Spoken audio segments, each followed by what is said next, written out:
First year এদিকে আয় তো। সবাই একসাথে আয়। হ্যাঁ দিদি বলো। তোরা তো এই হোস্টেলে নতুন এসেছিস, তো বলছি হোস্টেলে থাকতে গেলে কিছু রুলস এন্ড রেগুলেশন ফলো করতে হয়।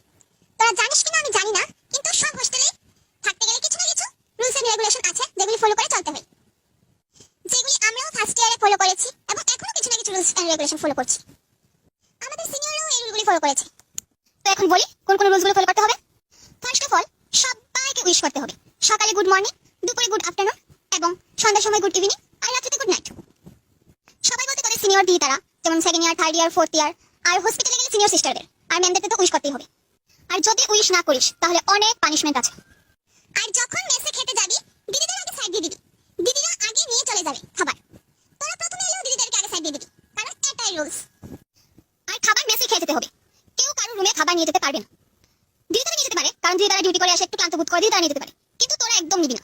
যদি নিস তাহলে কমপ্লেন যাবে। আর বাস দিয়ে কলেজ যাওয়ার সময় যদি তোরা ট্রিপে দিদি তারা উঠে, তাহলে তোরা সিট থেকে উঠে দিদিদেরকে বসার জন্য জায়গা দিবি। আর সিনিয়রদের সামনে সবসময় চোখ যেন পায়ের দিকে থাকে। সিনিয়রদের সামনে পা তুলে বসা চলবে না। আর সব থেকে বড় কথা হলো আউটিং। আউটিং রবিবার আর বুধবারে সবার জন্য আউটিং আছে।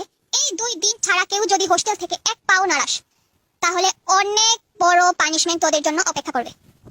আর এই কথাগুলি তোদের যেন বারে বারে রিপিট করতে না হয়, আজকে বলেছি সেটা মাথায় রেখে চলবি। ঠিক আছে দিদি। তোমাদের বলছি, ভালো লাগে লাইক, কমেন্ট এন্ড শেয়ার।